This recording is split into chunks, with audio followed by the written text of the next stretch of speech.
J'ai été invité dans l'émission de radio de Magali Berda et vous allez voir que la plupart des gens ont apprécié le fait de me voir aller débattre là-bas. D'autres ont beaucoup moins apprécié, mais je voulais revenir sur quelques éléments, vous partager également l'émission et vous dire pourquoi j'ai été invité, comment ça s'est fait, etc. Et démentir quand même pas mal de choses aussi, donc écoutez, si vous êtes intéressés, continuez à regarder. Salut tout le monde, c'est Chris.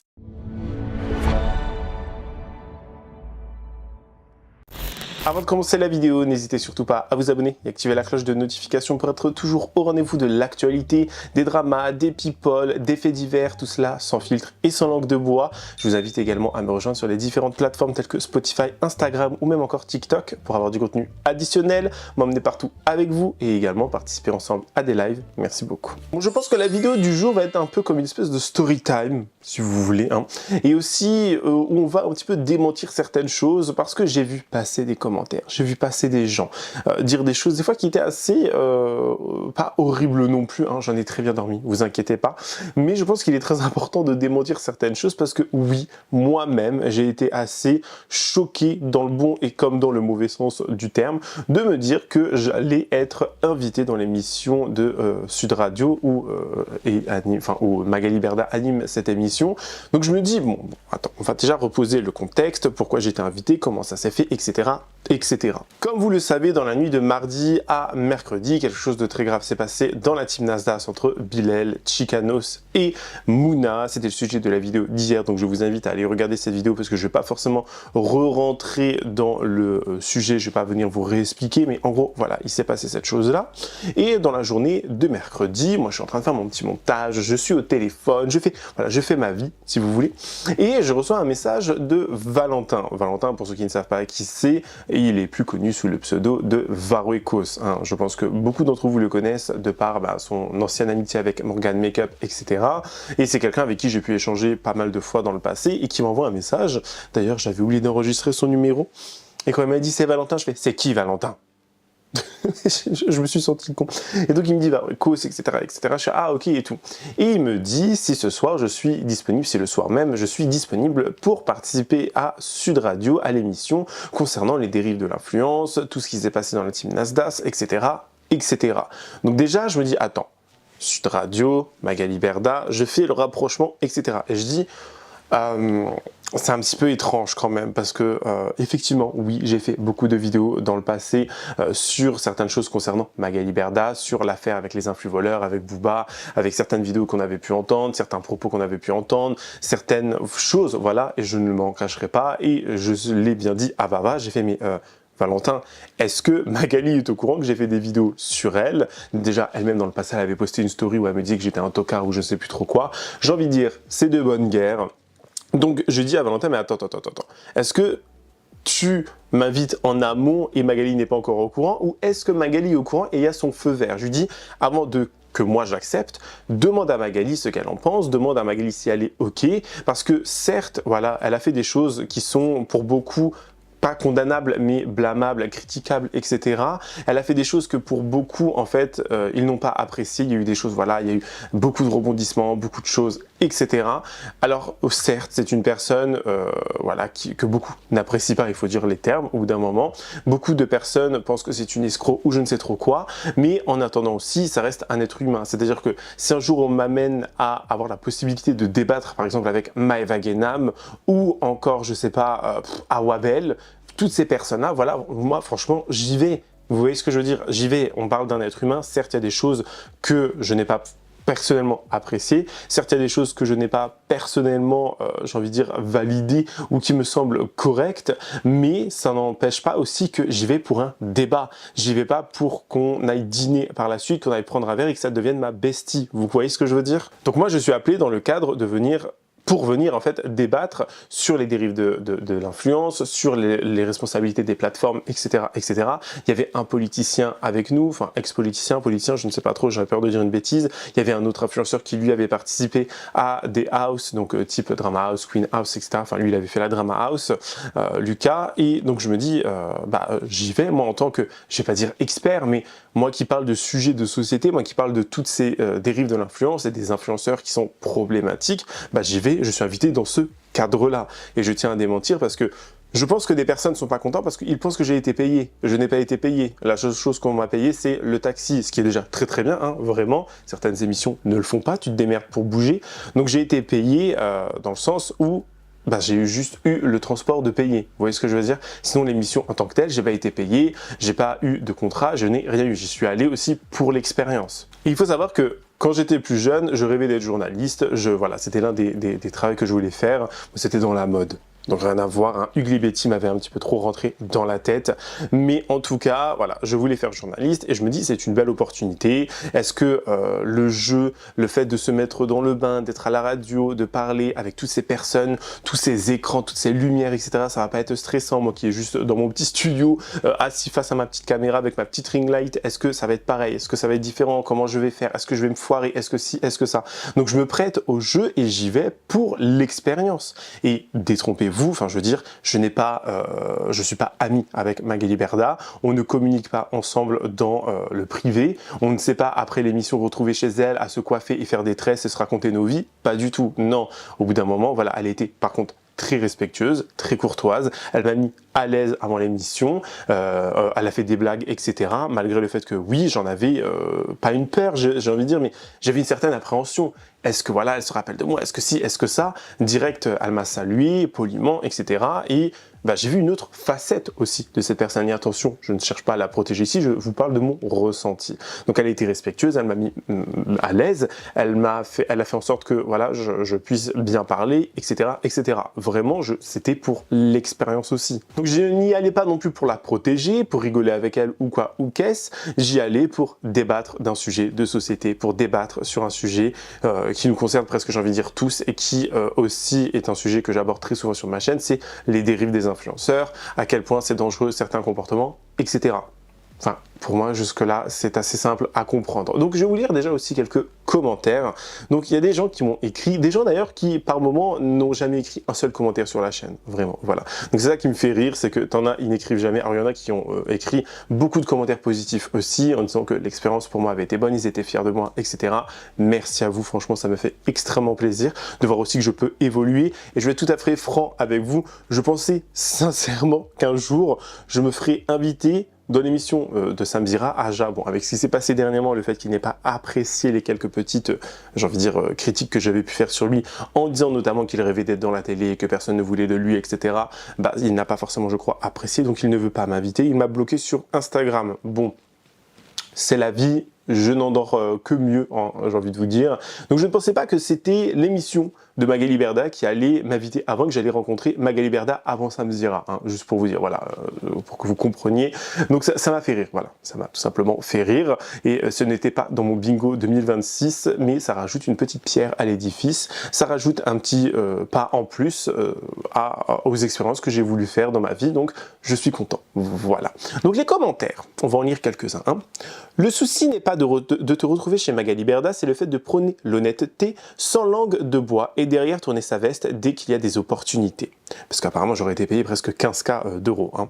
Soit avoir le comportement des influenceurs qu'il critique dans ses vidéos, demain Cyril Hanouna l'appellerait pour se rendre sur son plateau, il ne refuserait pas et c'est son droit. Mais dans ce cas, pourquoi faire, bon je vais pas dire le chiffre, mais beaucoup de vidéos pour critiquer ces gens-là et se faire passer comme étant sincère et honnête auprès de nous. Je suis contente pour lui néanmoins de ces opportunités qui s'ouvrent à lui. Alors si un jour Cyril Hanouna m'invite pour parler de sujets de société aussi, oui j'y vais. S'il m'invite parce qu'il m'est arrivé quelque chose de très grave dans la vie et que je dois venir débattre et témoigner, j'y vais aussi. Oui, je vais être très franc avec vous. Voilà, je n'ai jamais dit que je n'irai pas à gauche ou à droite. J'ai juste dit que je raconterai les choses que j'ai besoin de raconter et les choses comment je les ai vécues. Par exemple, vous voyez, là, on m'a encore une fois invité pour venir débattre, je suis allé débattre. Et j'ai l'impression que c'est un truc qui est très problématique en France, c'est-à-dire qu'il n'y a que les cons, dans un premier temps, qui ne changent pas d'avis. C'est-à-dire qu'il y a des personnes qui ne changent pas d'avis et qui restent sur leur vision des choses, et c'est très problématique. On le voit beaucoup, surtout dans la politique, où ces personnes-là sont amené à tout le temps nous dire « Moi, je vais pas débattre et échanger avec quelqu'un d'extrême droite, je ne parle pas avec ces gens. Moi, je vais pas échanger avec quelqu'un d'extrême gauche, je ne parle pas avec ces gens, j'ai pas envie que... » Ça montre juste une bassesse d'esprit, ça montre juste une incapacité, vraiment une incapacité à débattre, à échanger, parce que c'est un être humain que j'ai devant moi. Certes, encore une fois, Magali Berda a fait des choses que je n'ai pas personnellement appréciées ou que plein de personnes n'ont pas appréciées, etc. Mais il n'en reste pas moins que c'est un être humain qui respire comme vous et moi en face et à qui, en fait, voilà, si on m'invite dans le respect, je lui dois du respect aussi. Je vais pas arriver en mode « Bon alors connasse, qu'est-ce qu'on fait ?» Pas du tout, vous voyez ce que je veux dire? Donc au bout d'un moment, je pense qu'il est très important aussi de montrer une preuve de maturité, une preuve d'évolution, mais aussi à quel point, en fait, c'est important de saisir certaines opportunités. Et venez pas me faire croire que vous ne l'auriez pas fait, vous valez mieux que ça, etc. Je ne sais trop quoi. Certes, vous n'y aurez peut-être pas été, mais je sais pas, en fait. Enfin, ça coule de source que c'était juste une opportunité de pouvoir aussi débattre. J'ai eu un autre commentaire qui dit « Ah ouais, Berda, zéro crédibilité maintenant. » Je vous mets ce dernier commentaire, il y en a eu quelques autres, hein, pas forcément beaucoup, mais quelques autres. Là, je vous mets le dernier qu'on va lire. Donc, Chris, tu es un peu comme ces personnes que tu critiques en vidéo. Tu tournes ta veste au profit de tes intérêts. De ce fait, je comprends pourquoi certaines de tes critiques ne sont pas fondement réelles. Pour beaucoup de choses que tu critiques, nombreuses sont celles que tu ferais si tu avais les sous pour. J'aimerais bien savoir quoi, et j'adore l'argent, donc je vais clairement pas faire le mec en mode « Non mais l'argent ne fait pas le bonheur. » Si, l'argent fait le bonheur. Bref, c'est quand même dommage de vouloir ouvrir les yeux des gens, mais d'agir un peu comme ceux contre qui tu mets en garde. Pareil pour l'Ozempic. Critiquer Frézou, mais prendre un truc similaire, critique autant Berda pour aller la côtoyer. Ah là là. Est-ce que j'ai été côtoyer Magali Berda? J'ai été encore une fois débattre. Ensuite, critiquer Sarah Frézou parce qu'elle aurait pris, hein, on va parler au conditionnel, elle aurait pris Ozempic. Alors, je n'ai pas pris Ozempic, j'ai pris Wegovy, médicament qui est fait pour la perte de poids. Voilà. Ozempic est un médicament qui est fait pour les diabétiques.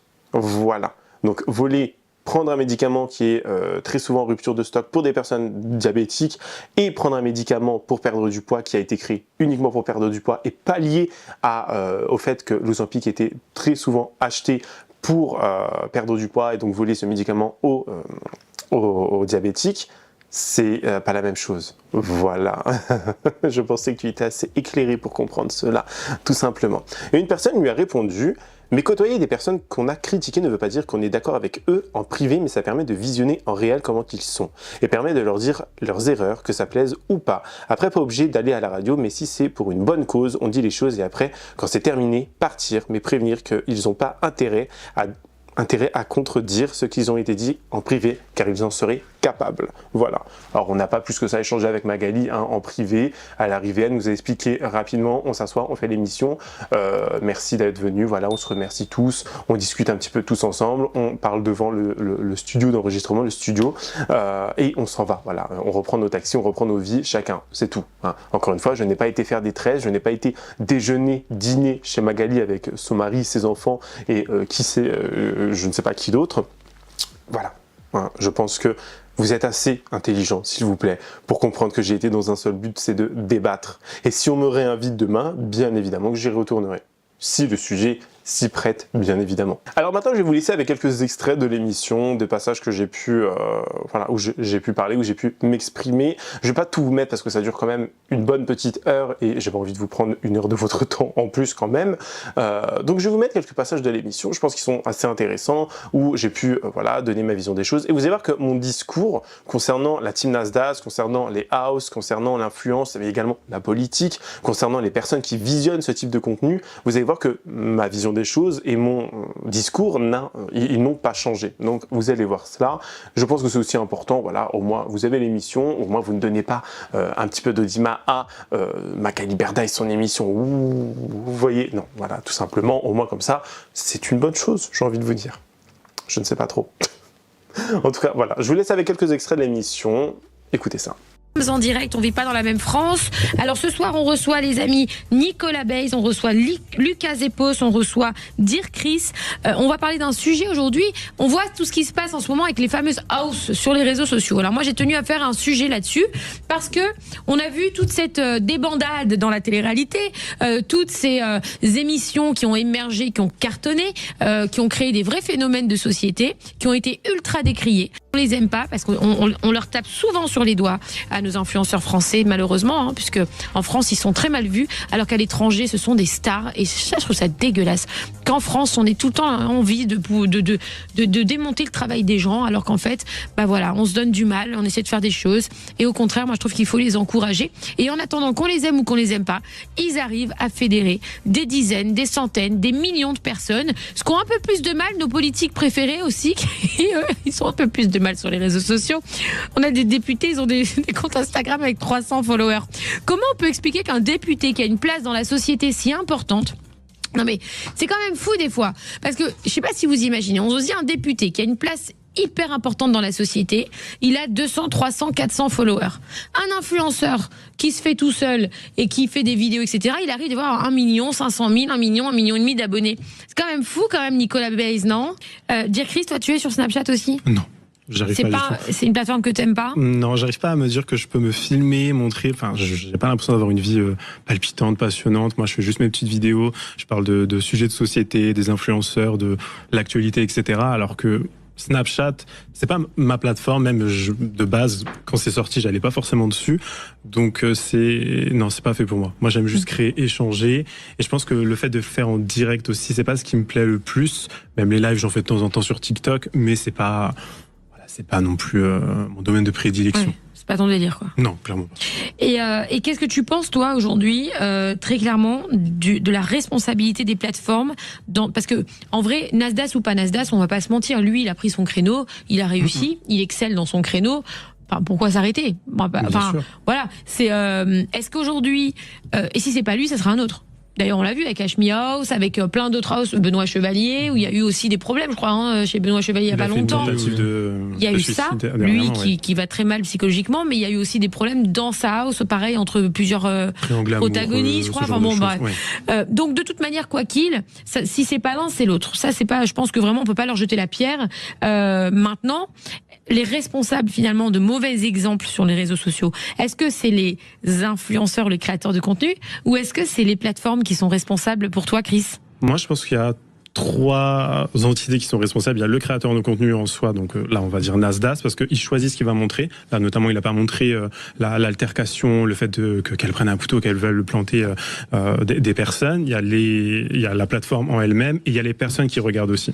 Parce qu'il y a ce fameux voyeurisme, et c'est pour ça que ça plaît autant. Quand on voit que des sujets de société, de politique intéressent beaucoup moins, quand notamment Benoît Chevalier est revenu en live sur TikTok. J'avais regardé, c'était il y a quelques jours à peine, il avait 42 000 personnes sur son live TikTok. Ce qui est énorme. Il y avait eu 22 000, j'ai pas regardé jusqu'au bout, mais 22 000 partages, ce qui est aussi énorme. Et de se dire que ces personnes ont une aussi grosse audience, alors que des sujets de société qui devraient intéresser chaque citoyen, non, il y a 1000 personnes, 2000 grand max.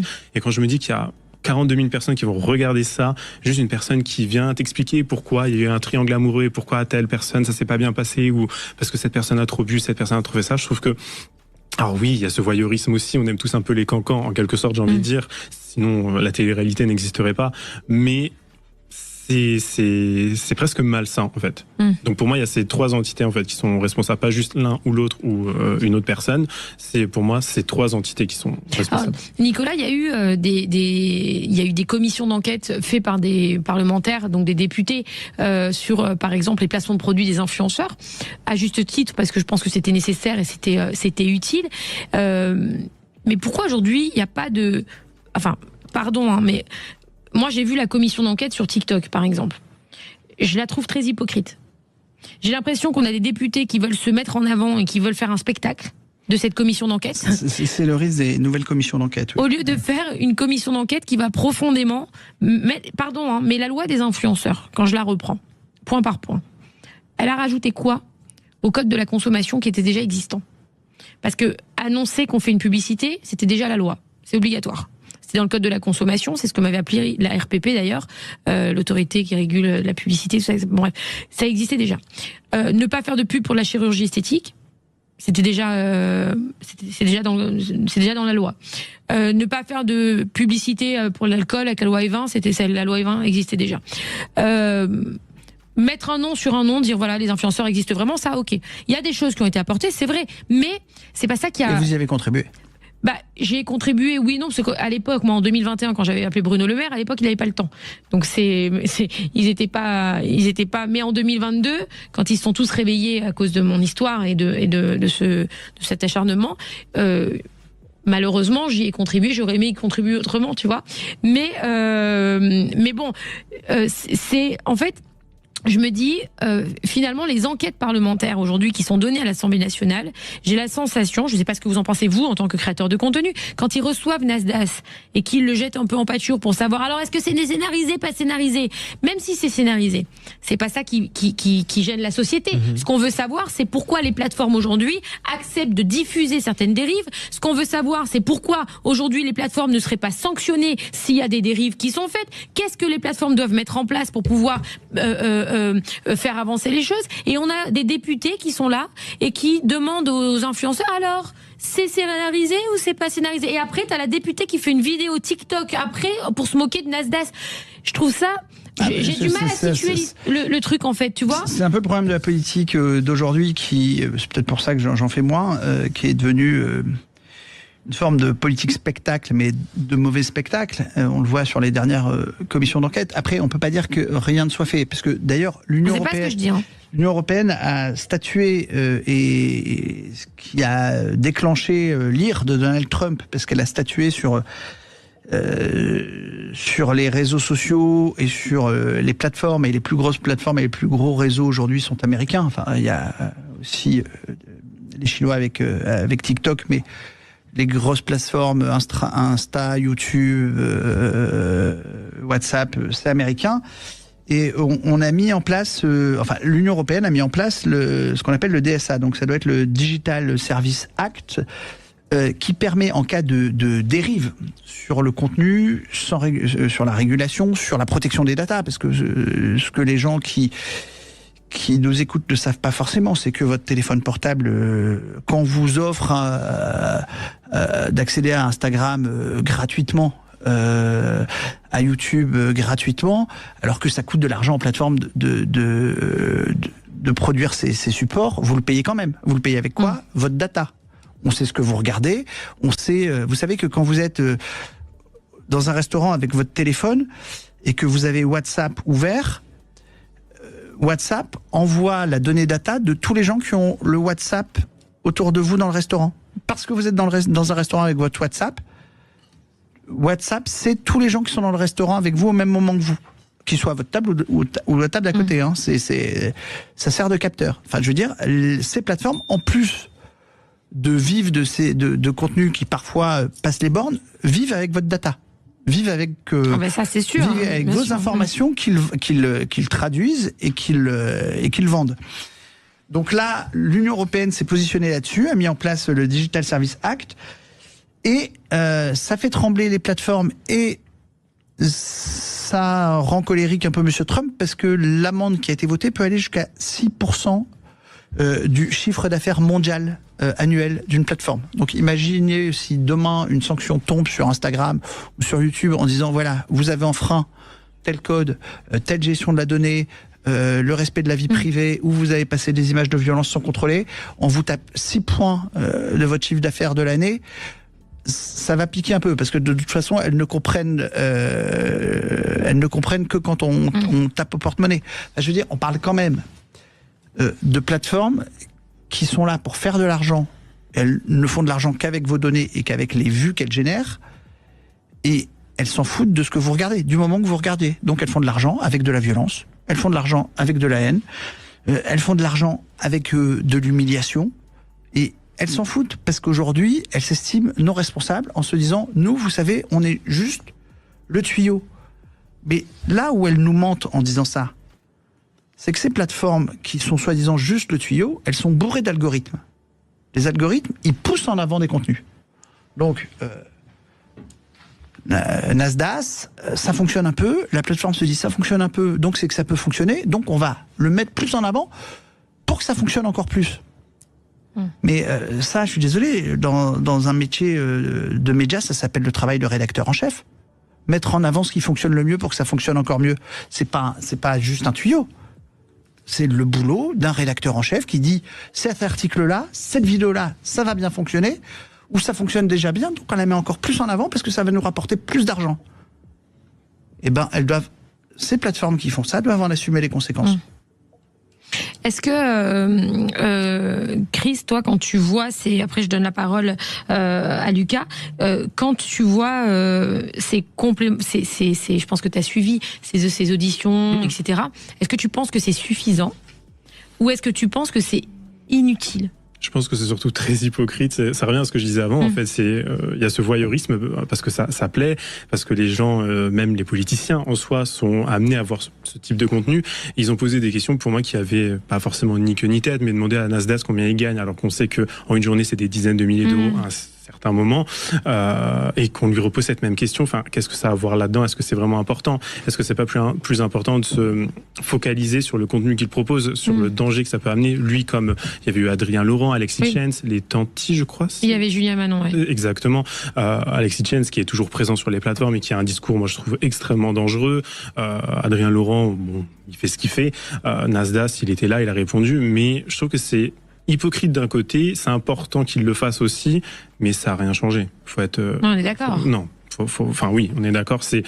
Faut être sérieux 30 secondes et se dire que ça n'a rien changé. Et depuis 2023, quand il y a eu cette fameuse loi, je crois que c'est juin 2023, quand il y a eu la loi pour encadrer un peu mieux les influenceurs, depuis, qu'est-ce qu'il y a eu de plus ? On l'a vu, bon, ok, Poupette s'est fait bannir, ok, cool. Et après, quoi d'autre ? Ça continue, elle est toujours présente sur les plateformes, Nasdaq est toujours présent aussi.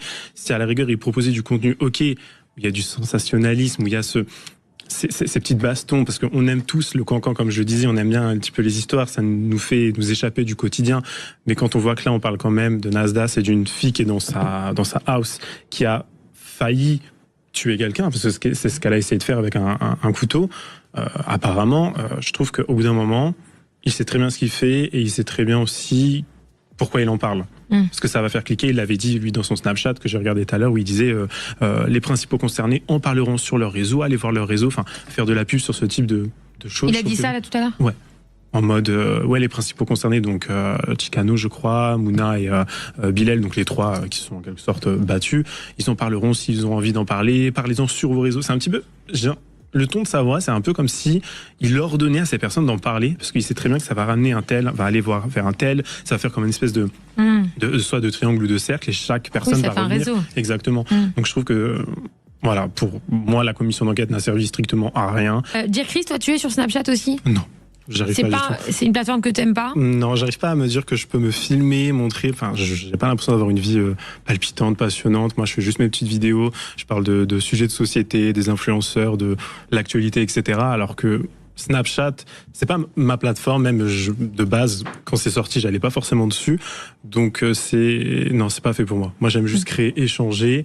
Et je pense que le fait de faire en direct aussi, c'est pas ce qui me plaît le plus. Même les lives, j'en fais de temps en temps sur TikTok, mais c'est pas non plus mon domaine de prédilection. Ouais, c'est pas ton délire, quoi. Non, clairement pas. Et qu'est-ce que tu penses, toi, aujourd'hui, très clairement, de la responsabilité des plateformes parce que, en vrai, Nasdaq ou pas Nasdaq, on va pas se mentir, lui, il a pris son créneau, il a réussi, il excelle dans son créneau. Enfin, pourquoi s'arrêter ? Enfin, voilà. Est-ce qu'aujourd'hui, et si c'est pas lui, ça sera un autre ? D'ailleurs, on l'a vu avec Ashmi House, avec plein d'autres houses, Benoît Chevalier, où il y a eu aussi des problèmes, je crois, chez Benoît Chevalier il y a pas longtemps. Il y a eu ça, lui qui va très mal psychologiquement, mais il y a eu aussi des problèmes dans sa house, pareil, entre plusieurs protagonistes, je crois. Enfin bon, bref. Donc, de toute manière, quoi qu'il, si c'est pas l'un, c'est l'autre. Ça, c'est pas, je pense que vraiment, on peut pas leur jeter la pierre. Maintenant, les responsables finalement de mauvais exemples sur les réseaux sociaux, est-ce que c'est les influenceurs, les créateurs de contenu, ou est-ce que c'est les plateformes qui sont responsables pour toi, Chris ? Moi, je pense qu'il y a trois entités qui sont responsables. Il y a le créateur de contenu en soi, donc là on va dire Nasdaq, parce qu'il choisit ce qu'il va montrer. Là notamment il n'a pas montré l'altercation, le fait qu'elle prenne un couteau, qu'elle veuille planter des personnes. Il y a la plateforme en elle-même et il y a les personnes qui regardent aussi. Parce qu'il y a ce fameux voyeurisme, et c'est pour ça que ça plaît autant. Quand on voit que des sujets de société, de politique intéressent beaucoup moins, quand notamment Benoît Chevalier est revenu en live sur TikTok. J'avais regardé, c'était il y a quelques jours à peine, il avait 42 000 personnes sur son live TikTok. Ce qui est énorme. Il y avait eu 22 000, j'ai pas regardé jusqu'au bout, mais 22 000 partages, ce qui est aussi énorme. Et de se dire que ces personnes ont une aussi grosse audience, alors que des sujets de société qui devraient intéresser chaque citoyen, non, il y a 1000 personnes, 2000 grand max. Et quand je me dis qu'il y a 42 000 personnes qui vont regarder ça, juste une personne qui vient t'expliquer pourquoi il y a eu un triangle amoureux et pourquoi à telle personne ça s'est pas bien passé, ou parce que cette personne a trop bu, cette personne a trouvé ça, je trouve que alors oui, il y a ce voyeurisme aussi, on aime tous un peu les cancans, en quelque sorte, j'ai envie de dire, sinon la télé-réalité n'existerait pas, mais c'est presque malsain en fait. Donc pour moi il y a ces trois entités en fait qui sont responsables, pas juste l'un ou l'autre ou une autre personne. C'est pour moi ces trois entités qui sont responsables. Alors, Nicolas, il y a eu des commissions d'enquête faites par des parlementaires, donc des députés, sur par exemple les placements de produits des influenceurs, à juste titre parce que je pense que c'était nécessaire et c'était utile.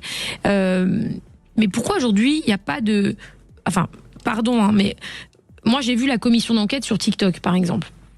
Je la trouve très hypocrite.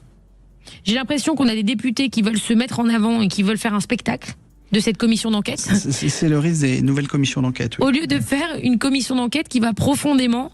mais la loi des influenceurs, quand je la reprends, point par point, elle a rajouté quoi au code de la consommation qui était déjà existant? Parce que annoncer qu'on fait une publicité, c'était déjà la loi. C'est obligatoire. C'est dans le code de la consommation, c'est ce que m'avait appelé la RPP d'ailleurs, l'autorité qui régule la publicité, tout ça. Bon, bref, ça existait déjà. Ne pas faire de pub pour la chirurgie esthétique, c'était déjà, c'est déjà dans la loi. Ne pas faire de publicité pour l'alcool avec la loi E20, la loi E20 existait déjà. Mettre un nom sur un nom, dire voilà, les influenceurs existent vraiment, ça, ok. Il y a des choses qui ont été apportées, c'est vrai, mais c'est pas ça qui a... Et vous y avez contribué? J'ai contribué, oui, non, parce qu'à l'époque, moi, en 2021, quand j'avais appelé Bruno Le Maire, à l'époque, il n'avait pas le temps. Donc ils étaient pas, mais en 2022, quand ils se sont tous réveillés à cause de mon histoire et de cet acharnement, malheureusement, j'y ai contribué, j'aurais aimé y contribuer autrement, tu vois. Mais bon, c'est, en fait, je me dis, finalement, les enquêtes parlementaires aujourd'hui qui sont données à l'Assemblée nationale, j'ai la sensation, je ne sais pas ce que vous en pensez vous en tant que créateur de contenu, quand ils reçoivent Nasdaq et qu'ils le jettent un peu en pâture pour savoir, alors est-ce que c'est scénarisé, pas scénarisé?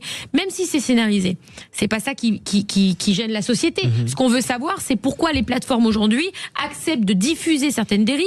Ce qu'on veut savoir, c'est pourquoi aujourd'hui les plateformes ne seraient pas sanctionnées s'il y a des dérives qui sont faites. Qu'est-ce que les plateformes doivent mettre en place pour pouvoir faire avancer les choses? Et on a des députés qui sont là et qui demandent aux influenceurs, alors c'est scénarisé ou c'est pas scénarisé? Et après t'as la députée qui fait une vidéo TikTok après pour se moquer de Nasdaq.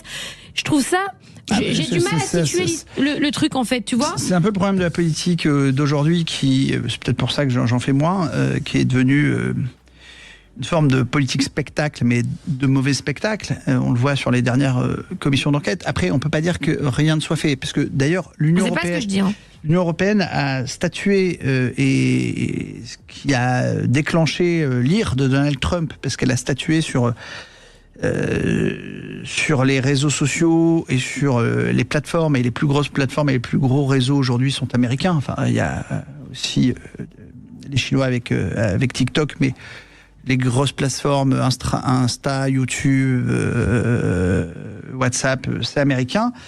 Et on a mis en place, l'Union européenne a mis en place ce qu'on appelle le DSA. Donc ça doit être le Digital Service Act, qui permet en cas de dérive sur le contenu, sur la régulation, sur la protection des datas, parce que ce que les gens qui nous écoutent ne savent pas forcément, c'est que votre téléphone portable, quand vous offre d'accéder à Instagram gratuitement, à YouTube gratuitement, alors que ça coûte de l'argent aux plateformes de produire ces supports, vous le payez quand même. Vous le payez avec quoi? Votre data. On sait ce que vous regardez.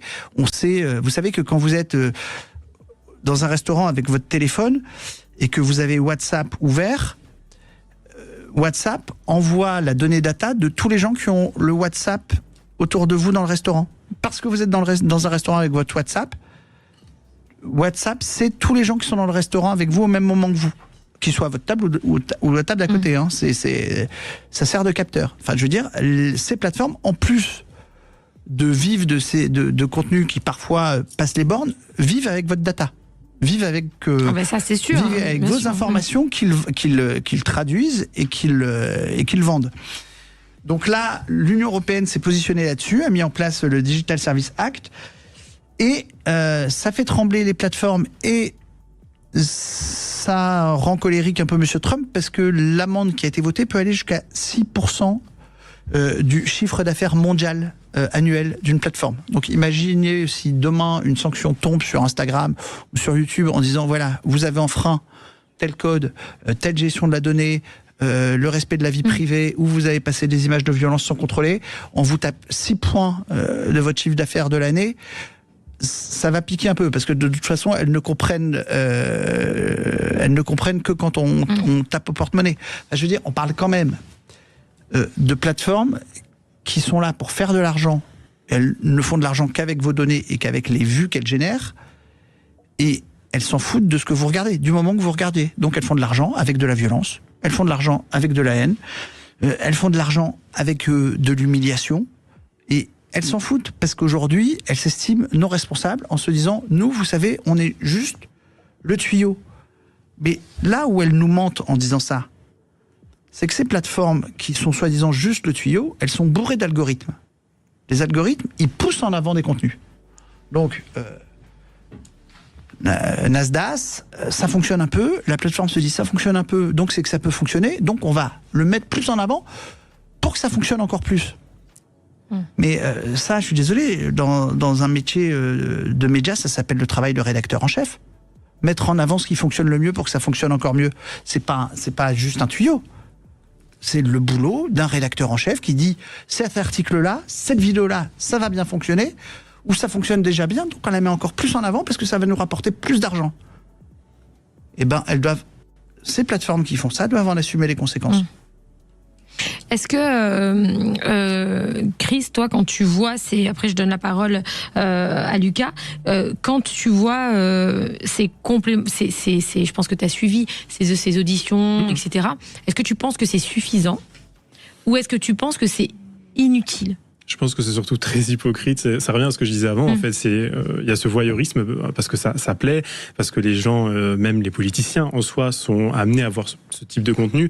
Ils ont posé des questions pour moi qui avaient pas forcément ni queue ni tête, mais demandé à Nasdaq combien il gagne, alors qu'on sait que en une journée c'est des dizaines de milliers d'euros à un certain moment, et qu'on lui repose cette même question. Enfin, qu'est-ce que ça a à voir là-dedans ? Est-ce que c'est vraiment important ? Est-ce que c'est pas plus important de se focaliser sur le contenu qu'il propose, sur le danger que ça peut amener ? Lui, comme il y avait eu Adrien Laurent, Alexis Chance, les Tanti, je crois. Il y avait Julien Manon, ouais. Exactement. Alexis Chance, qui est toujours présent sur les plateformes et qui a un discours, moi je trouve, extrêmement dangereux. Adrien Laurent, bon, il fait ce qu'il fait. Nasdaq, il était là, il a répondu, mais je trouve que c'est hypocrite d'un côté, c'est important qu'il le fasse aussi, mais ça n'a rien changé. Faut être. Non, on est d'accord. Enfin oui, on est d'accord. Faut être sérieux 30 secondes et se dire que ça n'a rien changé. Et depuis 2023, quand il y a eu cette fameuse loi, je crois que c'est juin 2023. Quand il y a eu la loi pour encadrer un peu mieux les influenceurs, depuis, qu'est-ce qu'il y a eu de plus ? On l'a vu, bon, ok, Poupette s'est fait bannir, ok, cool, et après, quoi d'autre ? Ça continue, elle est toujours présente sur les plateformes, Nasdaq est toujours présent aussi. Si à la rigueur, il proposait du contenu, ok, où il y a du sensationnalisme, où il y a ces petites bastons, parce qu'on aime tous le cancan, comme je le disais, on aime bien un petit peu les histoires, ça nous fait nous échapper du quotidien. Mais quand on voit que là, on parle quand même de Nasdaq, c'est d'une fille qui est dans sa house, qui a failli tuer quelqu'un, parce que c'est ce qu'elle a essayé de faire avec un couteau. Apparemment, je trouve qu'au bout d'un moment, il sait très bien ce qu'il fait et il sait très bien aussi pourquoi il en parle. Parce que ça va faire cliquer. Il l'avait dit, lui, dans son Snapchat, que j'ai regardé tout à l'heure, où il disait les principaux concernés en parleront sur leur réseau, allez voir leur réseau, enfin, faire de la pub sur ce type de choses. Il a dit ça, là, tout à l'heure ? Ouais. En mode, les principaux concernés, donc Chicano, je crois, Mouna et Bilal, donc les trois qui sont en quelque sorte battus, ils en parleront s'ils ont envie d'en parler, parlez-en sur vos réseaux. C'est un petit peu, le ton de sa voix, c'est un peu comme si il ordonnait à ces personnes d'en parler, parce qu'il sait très bien que ça va ramener un tel, va aller voir vers un tel, ça va faire comme une espèce de soit de triangle ou de cercle, et chaque personne va revenir. Un réseau. Exactement. Donc je trouve que voilà, pour moi, la commission d'enquête n'a servi strictement à rien, à part faire une énième émission limite de télé-réalité aussi. Oui, c'est ça. Moi, c'est vrai, ça c'est vrai. On a l'impression effectivement que la commission d'enquête c'est une télé-réalité. Tout le monde attendait l'audition de Nasdaq, l'audition de l'autre et machin. Il y avait des reprises. Ça a été commenté. C'est vrai, c'est triste. C'est triste pour des politiques. C'est d'ailleurs un peu pour ça qu'ils les font venir. Vous.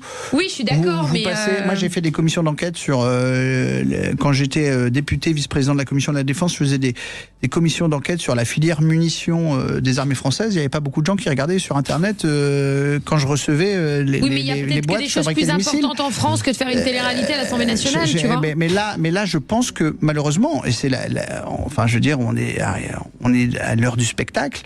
Et je suis à peu près persuadé que les députés membres des commissions regardent en se disant tiens, si on fait venir ce type-là, il a 3 millions de followers, c'est mieux que de faire venir le gars, le chercheur. Parce que j'ai été auditionné au Sénat. Sur ces phénomènes des réseaux sociaux, de la télé-réalité, depuis des années, il y a des gens qui ont mené des études universitaires sur le sujet. On peut aussi bien faire venir un universitaire qui parlera d'un sujet qu'il connaît parce qu'il a analysé les causes, les conséquences, le fonctionnement, qui, comme moi, n'aura que 1711 followers sur Instagram. Vous avez vu, j'ai réussi à le placer. Tu l'as placé, Margot.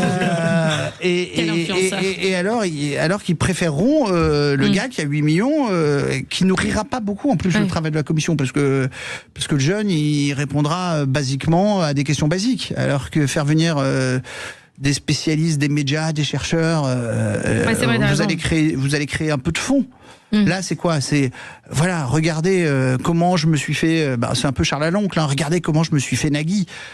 C'est quoi l'intérêt de se faire Nagui? Enfin, je veux dire. Et Lucas, toi, quand tu étais dans cette house, est-ce qu'on t'a demandé? Avant d'intégrer la house, avant de commencer les fameux tournages entre guillemets, est-ce qu'on t'a prévenu, est-ce qu'on t'a dit attention, il y a ça il faut pas faire ça, il faut faire attention quand vous êtes filmé de pas déborder, il y a des langages à pas tenir, des mots à pas dire, tu vois, par exemple en télé, tu peux pas arriver et insulter avec des mots immondes, horribles, enfin et c'est normal en vrai, tu vois. Mais est-ce que on t'a... Je tiens à terminer aussi quelque chose, c'est que j'ai eu, l'accord du directeur de l'émission avant d'avoir l'accord de Magali Berda aussi pour venir. Enfin, le feu vert, pas l'accord ou je ne sais trop quoi. Je remercie bien évidemment du coup l'émission en tant que telle, parce que c'est pas juste Magali Berda qui était présente. Vous voyez ce que je veux dire? C'est plein d'autres personnes, régisseurs, son, etc. Enfin bref, toutes ces personnes-là sont aussi à remercier parce que c'est des personnes, il y a beaucoup de personnes qui travaillent, il y a beaucoup de personnes, et quand je vous dis qu'on voit les écrans, les machins pour jouer avec les bidules là, parce que je ne saurais pas comment vous dire autrement, mais enfin, il y a beaucoup de personnes qu'il faut aussi remercier, il y a des personnes avec qui tu échanges, tu rencontres des gens, voilà, qui sont dans le milieu aussi. Bien évidemment, je remercie Valentin, le directeur de l'émission, et ça va peut-être choquer des gens, mais je remercie aussi Magali Berda, ou peut-être que demain je vais aller prendre un café avec elle, je sais pas encore, bref. Mais oui, effectivement, je la remercie d'avoir pu échanger sur un sujet important, et je pense aussi peut-être si elle m'a reconnu et qu'elle a su que j'ai fait dans le passé des vidéos sur elle, de mettre, je pense, pas cette haine ou cette rancœur de côté, mais ce détail en fait de côté. Comme moi je l'ai mis de côté, et je peux vous dire que quand tu arrives, t'es un peu stressé, tu te dis oulala, comment ça va se passer? Stressé, mais dans le bon sens du terme. T'es en mode ouh, est-ce qu'il va y avoir un bon débat? Est-ce que si, est-ce que ça? Non, tout est resté professionnel et dans le respect, et ça reste une très bonne expérience et j'en tire que de très bonnes choses. Voilà. Tout simplement. Si après je suis hypocrite, que vous êtes déçus, que j'y vais pour mon propre intérêt, parce qu'apparemment j'ai gagné 1 million d'euros en y allant, écoutez, soyez déçus, je ne suis pas honnête, je ne suis pas ci, je ne suis pas ça, voilà. Je ne savais pas que, après... J'ai envie de vous dire, c'est très représentatif de certaines personnes et de certains groupes politiques de se dire que débattre, c'est tout bonnement inutile, et on se demande pourquoi ce pays va mal. Voilà, tout simplement. En tout cas, c'est la fin de cette vidéo, j'espère qu'elle vous aura plu. N'hésitez pas à me dire en commentaire ce que vous en avez pensé, me donner votre avis le plus sincère avec courtoisie, respect et sincérité comme d'habitude, je compte sur vous. N'hésitez pas, bien évidemment, même si l'avis ne va pas dans mon sens, juste dans le respect, la courtoisie, etc. Vous comprenez. N'hésitez pas à vous abonner et activer la cloche de notification, lâchez votre meilleur pouce bleu et sinon me rejoindre sur les différents réseaux sociaux. Tout se trouve en barre d'infos. Moi je vous fais sinon plein de gros bisous, je vous dis à la prochaine, prenez soin de vous. Bye guys.